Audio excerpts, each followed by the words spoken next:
La liaison chimique. Dans ces différents états, la matière est généralement formée par des molécules et parfois par des assemblages ioniques. Et il existe 3 types de liaisons fortes qui unissent les atomes, à savoir la liaison covalente, la liaison ionique et la liaison métallique. La liaison covalente, elle est obtenue grâce à la mise en commun d'électrons apportés par 2 atomes. D'après Lewis, une liaison covalente entre 2 atomes résulte de la mise en commun d'une paire d'électrons.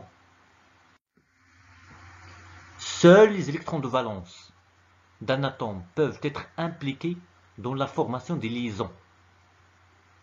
Il existe 2 manières de former une liaison covalente. Le premier cas, chaque atome fournit un électron célibataire. La liaison est dite de covalence normale, qui veut dire la mise en commun de 2 électrons. Un provient de l'atome A, l'autre provient de l'atome B. Le deuxième cas, un atome fournit un doublet à l'autre, le reçoit. Dans une case vide, la liaison est dite de covalence dative ou de coordination. L'atome A possède un doublet, 2 électrons, qui se trouvent dans une seule case quantique. Et l'autre atome B possède une case vide. 2 électrons passent à remplir la case vide de B, ce qui donne naissance à une liaison qu'on va la nommer de covalence dative ou une liaison de coordination. En réalité, ces 2 types de liaisons sont totalement identiques et indiscernables. La liaison covalente lie des atomes ayant des électronégativités voisines. Chacun des 2 atomes de la liaison participe avec un électron. Le cas par exemple de la molécule H2. L'hydrogène possède un seul électron de la couche de valence. L'autre atome, un seul électron de la couche de valence. La mise en commun de ces 2 atomes, de ces 2 électrons, donne naissance à la molécule H2. Le fluor aussi, sa couche externe possède 5 électrons célibataires.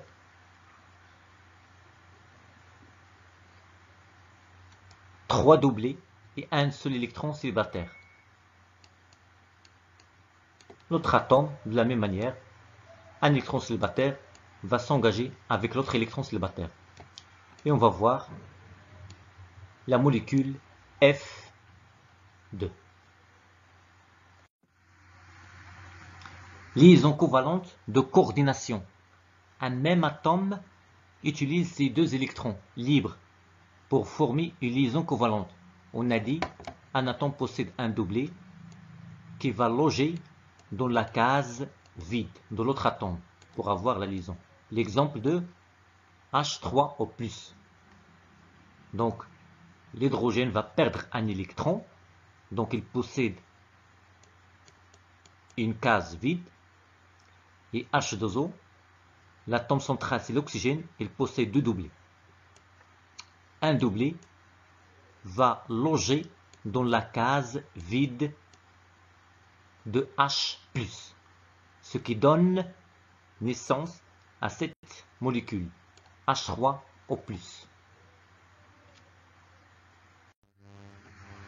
Voici quelques exemples de la liaison covalente dans certaines molécules, le cas de Cl2, CH4, NH3 et H2O.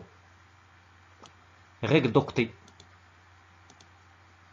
Dans une liaison chimique, chaque atome tend à avoir la structure électronique du gaz rare le plus proche. Les atomes de la 2e et la 3e période ont tendance de s'entourer d'un octet, 8 électrons, Je vais prendre le chlore, sa configuration électronique de valence, 3s2, 3p, 5. Donc il possède 3 doublés libres, donc au total 6 électrons. Il lui manque 2 électrons pour satisfaire règle d'octet. Donc c'est grâce à la liaison qui va s'établir entre l'autre chlore, ce chlore va acquérir 2 électrons. Et maintenant, il s'est entouré par 8 électrons. De la même manière, le carbone va faire 4 liaisons avec l'hydrogène pour satisfaire la règle d'octet. 8 électrons qui entourent le carbone. De la même manière pour l'azote aussi, il va faire 3 liaisons avec l'hydrogène qui lui donne 6 électrons plus un doublé 2 électrons. Au total, 8 électrons qui entourent l'azote. La même chose pour l'oxygène, il possède 2 doublés, ça donne 4 électrons, et 4 électrons proviennent de la liaison qui va s'établir entre l'oxygène et 2 hydrogènes. Mais bien sûr, il y a toujours des cas, des exceptions. Il existe des molécules qui ne possèdent pas assez d'électrons pour satisfaire la règle de l'octet. C'est le cas de cette molécule BH3, bore. Il va établir 3 liaisons qui donnent 6 électrons. Il manque 2 électrons, car sur le bord a une case vide. Et pourtant, cette molécule, il existe. Des atomes de la 3e période peuvent former des molécules dans lesquelles la règle de l'octet est dépassée. Le cas de PCl5. Phosphore est entouré par 5 électrons, par 5 atomes de chlore. Apparemment, la règle d'octet n'est pas respectée. Et pourtant, cette molécule-là, elle existe. 2 atomes peuvent s'y unir entre eux par plusieurs liaisons simultanément. On parle alors de liaisons multiples. Il existe 3 types de liaisons: simple, double et triple.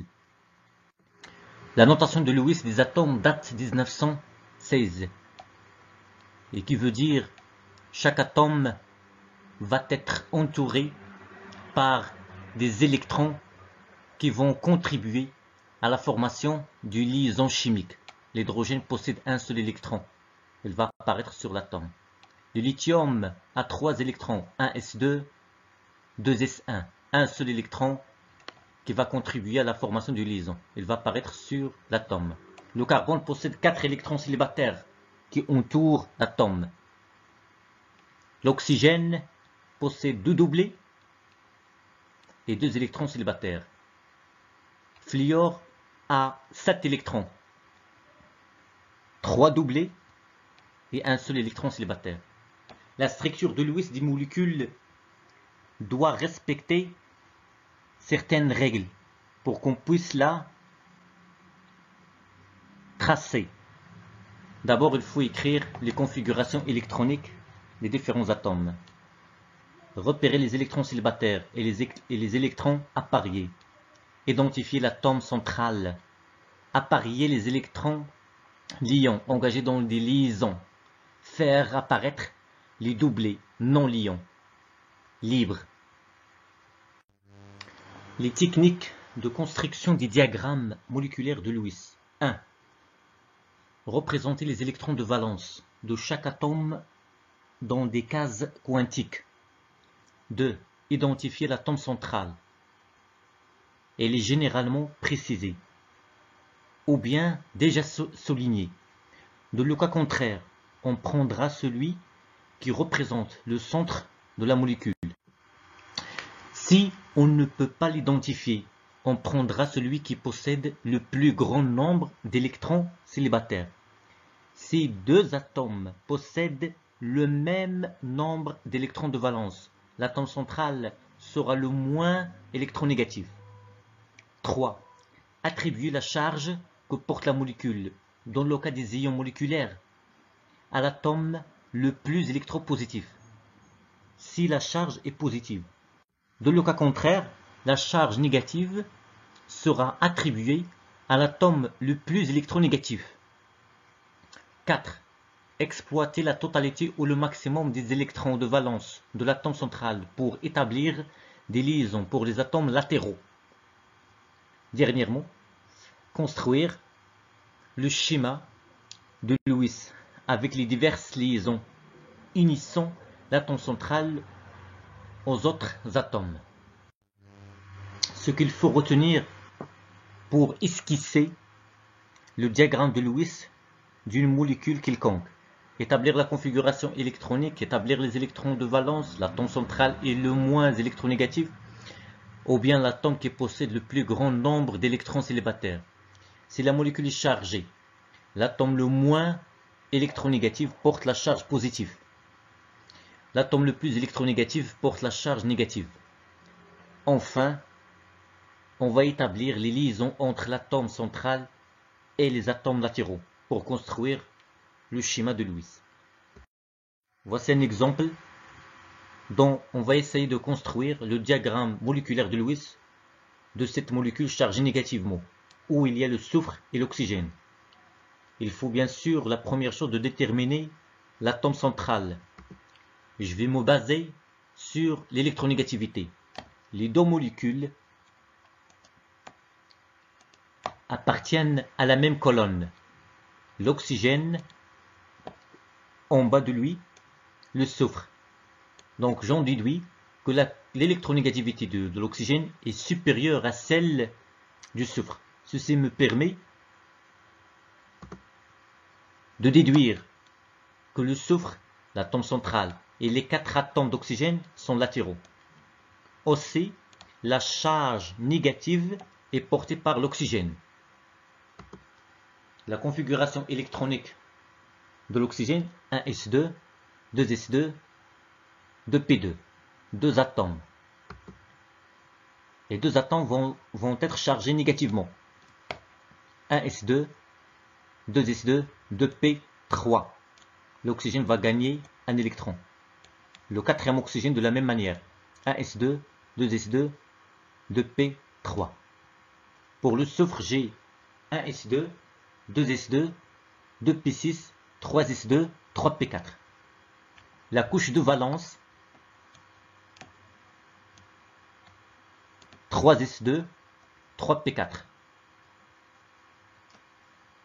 Les électrons de cette couche de valence sont insuffisantes pour établir des liaisons suffisantes avec 4 éléments d'oxygène. Donc, qu'est-ce qu'on va faire?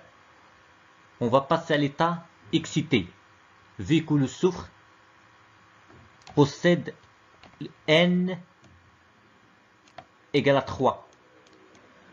Donc, ceci veut dire qu'il y a la sous-couche S, la sous-couche P et la sous-couche D. Il y a la possibilité donc, un électron apparié dans la sous-couche B, P, passe à la sous-couche D. Donc je vais avoir 1s2, 2s2, 2p6, les électrons du cœur, et les électrons de valence, 3s2, 3p3, 3d1. Donc je vais avoir 3 électrons dans sous-couche P et un seul électron dans la sous-couche D. Malheureusement, avec cet état excité, le nombre des électrons est insuffisant. Je vais passer au deuxième état excité et qui va donner cette configuration électronique de la couche de valence. J'ai un seul électron célibataire dans la sous-couche 3s1, 3 électrons célibataires dans 3p3 et 2 électrons célibataires dans 3d2. Et bien, grâce à cet état excité, maintenant j'ai le nombre d'électrons célibataires largement suffisant pour établir des liaisons avec 4 oxygènes. Je vais construire maintenant les cases quantiques uniquement pour la couche de valence. Le soufre, voilà ce que j'ai. Un seul électron, 3s. 3 électrons parallèles dans P. Et 2 électrons dans la sous-couche D, parallèle. Et pour les autres oxygènes, voici leur configuration. Par la suite, je vais faire rejoindre un électron de au moins à un électron du soufre. Un électron va rejoindre l'autre électron de soufre. Il me reste les autres électrons pour les atomes d'oxygène. Le bleu, un électron va rejoindre un électron de 3p. Un électron va rejoindre un électron de 3p. Il me reste 2 électrons célibataires pour S. Et j'ai encore une fois un atome d'oxygène qui n'a pas encore fait une liaison. Donc un électron de l'oxygène va rejoindre un électron de 3s et le dernier va rejoindre un électron célibataire de 3p. Un réarrangement de la distribution des électrons de valence de l'atome S permet d'obtenir cet état excité qui a permis de relier tous les électrons célibataires entre eux afin d'avoir des liaisons chimiques. Donc voilà la construction du diagramme de Lewis. 2 doublés entre le soufre et l'oxygène. Une simple liaison entre le soufre et l'oxygène, chargés négativement. Si je compte le nombre des électrons qui entourent le soufre, je vais trouver 12 électrons. Ceci veut dire que la règle de l'octet n'est pas respectée.